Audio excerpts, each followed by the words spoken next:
jangeen jëf dal leen jàmm sur le fil des actualités sportives de ce jour ñu waxtaanee veille de match Sénégal ak équipe bi nga xam ni mooy Pays-Bas mu nekk 16e de finale pour le Sénégal ñu war ko jouer mercredi bi match bu am solo match bu important pour Sénégal gaynde yi jóge nañu comme ni ngeen ko gisee ci image yi foofee di fa nga xam ne mooy fa ñu nekkoon ci New Jersey dem nag ca Seattle ngir nag foofa mën fa amal tey jii entraînement bu mujj laataa ñuy jouer suba kan moo war a jouer contre équipe bi nga xam ne mooy di bu Belgique naka la ñu war a jouer contre équipe bi nga xam ne moo di bu Belgique ñu ànd ak suñu consultant Lamine Conté mu jàngatal ñu affiche bi indi ci ay jàngat ak i xam-xam ngir ñu mën a gën a comprendre gën a mën a xam naka la ñuy duggee si bile compétition coach yegsi. ñu ñëw nag ci suñu match ñun ak Belgique suba daa ngi wax ni Belgique équipe la bu am ay compétences et des identités remarquables au niveau de toutes les lignes commençant par le gardien de but qui est surtout un facteur X vraiment pour les adversaires seen défense bi seen piston yi ñooy également une certaine force et un vécu meunier xam nga nag joueur du jouer mais souvent quand il joue c'est un piston compliqué à prendre soit il est milieu de terrain en compensation souvent il est piston vraiment en développement sur le flanc et donc il apporte beaucoup d'énergie et de vivacité sur le flanc toujours prêt à mettre la supériorité pour délivrer des centres des passes même frapper dans le but kooku facteur mon professeur au milieu de terrain entre Tielemans Onana ak De Bruyne il y a de quoi quand même faire une très bonne équipe maintenant c'est des équipes ils ont un milieu travailleur et intelligent également ils ont également sur les flancs deux excentres yoo xamante ni comme temps ailier bu njëkk ils sont là pour déborder et centrer donc il faudra faire très attention sur les côtés et au niveau du couloir central maintenant De Bruyne moo fa nekk di perturber et di def ay passes di chercher ay frappes yooyu donc équipe la boo xamante ni xam nañ ko war nañ xam lu ñuy jouer contre ñoom te man li ma jàpp mooy c'est une réponse structurelle comme ni ñu defoon suñu premier temps boo xamante ni équipe boo xamante ni vraiment il faudra être très équilibré les écarts entre les lignes et les joueurs il faudra être rigoureux dans ce respect tactique là loolu foog ñu déjà am cette structure solide et compacte pour faire face à cette équipe de Belgique maintenant dans le jeu ñun dañu am pour aujourd'hui essayer d'être plus rapide dans nos transmissions entre défense et cette transition là souvent dañu am problème parce que dafa mel ne dañuy boole ñaari lignes yi ñu wàcc du coup donc dafa mel ne amul milieu de terrain parce que nos milieu de terrain pour s'organiser dañuy dugg ci défense bi jëli bal bi loolu bu ñu ko moytoo bàyyi défense bi indil leen ko dans le centre névralgique ñoom capacité maintenant de jouer sous pression et sous tension en une touche en une intention pour déséquilibrer l'équipe adverse loolu da nga si am solo ba pare nag ñu war a miser vraiment sur notre puissance offensive sur la vitesse et la percussion sur les flancs c'est important même su bëggee jouer Sadio Mané sur le côté par par l'intelligence tactique de Sadio muy jël un jeu intérieur di libérer l'espace quand on est sur son côté pour ou son arrière latéral ou son collègue de l'attaque qui peut glisser momentanément sur le flanc pour perturber l'adversaire. Donc on a la possibilité vraiment de mettre du feu devant et leur donner des préoccupations défensives. Sauf suñ ko amee seen velléité offensive day wàññeeku parce qu'ils sont obligés de faire rappliquer leur piston pour ñu jouer sur suuf loolu yooyu il faudra vraiment jouer vraiment rigoureux très précis et dans ce qu'on fait vraiment juste dans nos choix. actualité coupe du monde ba léegi bokk na ci li nga xam ne mooy li ñu joué gum ci wàllu 16e de finale yi am na des importantes rencontres qui ont été jouées ce mardi ak ce lundi Brésil équipe la plus titrée au monde a validé sa place pour les huitièmes de finale les Brésiliens ont gagné au forceps face à une excellente formation japonaise 2-1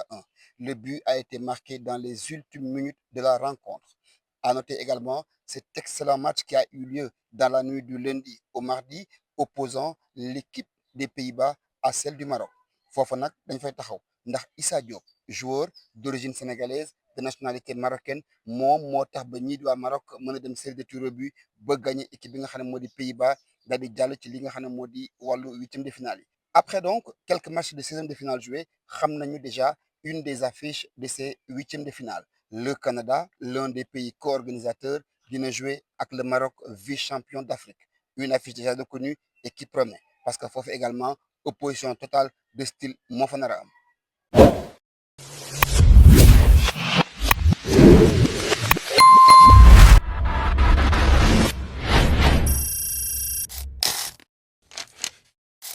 si mardi bi am na ay jongante yu am solo yu ni xaar Côte d'Ivoire l'une des meilleures équipes africaines pour la phase de poule dina génn jouer ak la Norvège gagné deuxième dans la poule du Sénégal. L'équipe leader de la poule du Sénégal, la France, vice-championne du monde, elle va également affronter les Suédois. L'équipe de l'excellent Zlatan Ibrahimovic, devenu consultant, nee na nag match bu métti mooy xaar Suédois yi waaye ñoom dañoo ñëw foofa ngir rek def li nga xam ni mooy exploit kan ci France wala Suède mooy génn dem si huitième de finale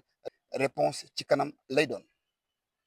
si jongante tey yi ba léegi jàppale ni le Mexique autre pays co-organisateur dina jouer ak Équateur bi ñu gis keroog mu won lu woo koŋ équipe bi di Portugal bu Cristiano Ronaldo ci troisième et dernière journée de la phase de poule kon les Mexicains sont avertis. Équateur ce n'est pas une petite équipe physique, tactique, engagée au niveau des duels. Ça promet un choc entre ces deux équipes qui ont à peu près les similitudes ci wàllu jeu bi mais on verra. Est-ce que les Mexicains seront portés par le public? Est-ce qu'ils vont essayer de passer comme l'a fait le Canada comme pays organisateur pour des huitièmes de finale? Réponse yëpp dañ ko am en fin de soirée incha allah.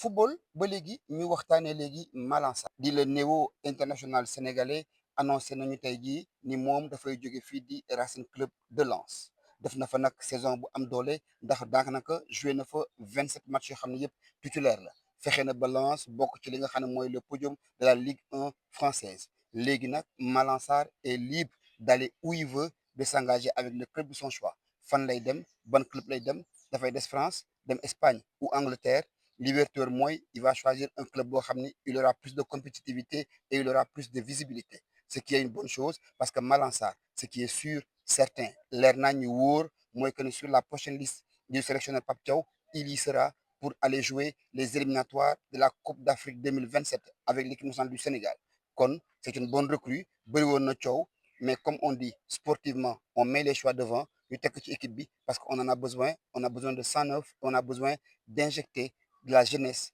et de la rigueur dans la défense sénégalaise pour aller encore une fois à la conquête de l'Afrique.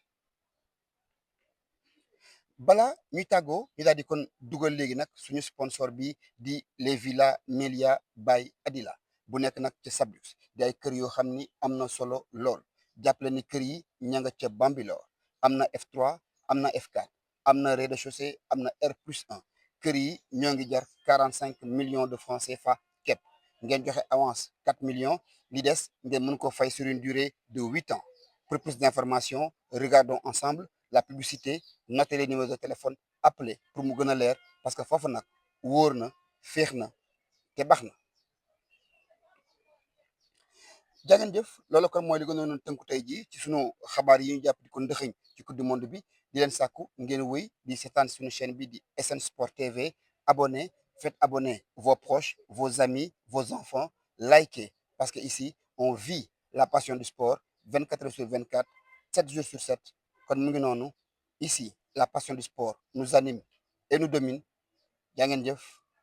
parce que yeneen jamono.